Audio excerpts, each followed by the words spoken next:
वंतारा के खिलाफ बोलने वालों को अब सुप्रीम कोर्ट की तरफ से जवाब मिला है, जहां पर कोर्ट ने वंतारा पर हाथियों के ट्रांसफर को लेकर जनहित याचिका पर कहा कि वंतारा में जानवरों की खरीद बिक्री नियमों के दायरे में हुई है और कोर्ट ने इसको लेकर एसआईटी का गठन किया था, जिसकी जांच में वो फैक्ट सामने आए जो वंतारा पर सवाल उठाने वालों को आईना दिखाते हैं।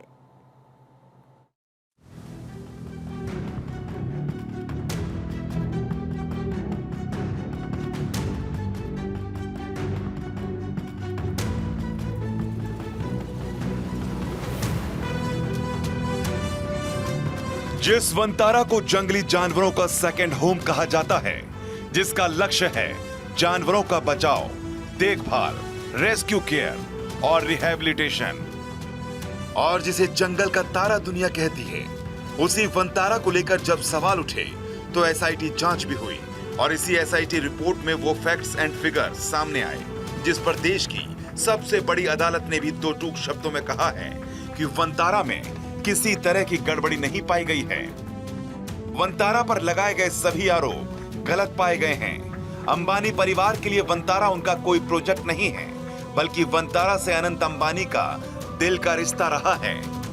अंबानी परिवार का नाम जुड़ने से वंतारा सुर्खियों में तो रहा है, साथ ही ये टारगेट पर भी रहा है।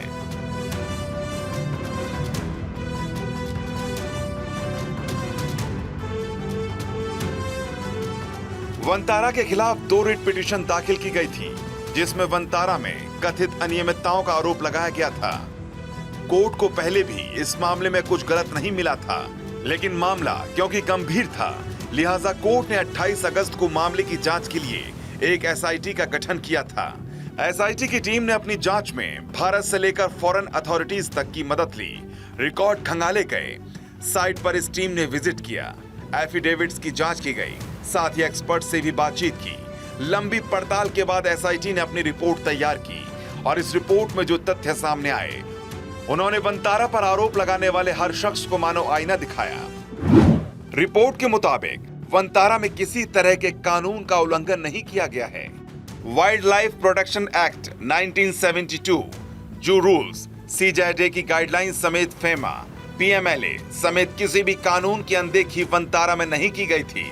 वंतारा में सभी अधिग्रहण और इंपोर्ट पूरे दस्तावेजों और परमिशन के साथ हुए थे। इतना ही नहीं, इस रिपोर्ट में यहाँ तक कहा गया है कि वंतारा में जिस तरह से जंगली जानवरों की देखभाल होती है, वो एक बेंचमार्क है।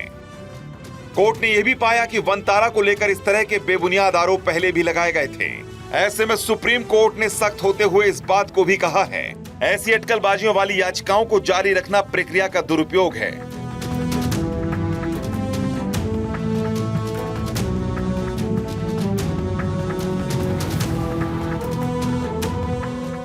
अब आप ये भी समझिए कि एसआईटी की ये जांच क्यों पूरी तरह से निष्पक्ष थी। वजह थी 4 सदस्यीय एसआईटी का नेतृत्व पूर्व जज जस्टिस जे चेलमेश्वर ने किया था और टीम में जस्टिस राघवेंद्र चौहान, पूर्व मुंबई पुलिस कमिश्नर हेमंत नागराले और कस्टम अधिकारी अनिश गुप्ता शामिल थे। पूर्व जज जस्टिस जे चेलमेश्वर का नाम सबसे योग्य और निष्पक्ष जजों में शामिल है, जो हमेशा से पॉलिटिकल प्रेशर से अप्रभावित रहे हैं, जो धारा के विरुद्ध जाने में भी विश्वास रखते हैं, जिन्हें असहमति की सबसे मजबूत ताकत और सहमत लोगों की सबसे मजबूत उम्मीद तक कहा जाता है। सोचिए, जिस टीम में ऐसे पूर्व जज शामिल हों, उसकी रिपोर्ट पर फिर शक किसी को नहीं रह जाता है। और यही वजह है कि सुप्रीम कोर्ट ने एसआईटी के फाइंडिंग को मंजूर किया और केस को बंद कर दिया। Bureau report, Bharat 24।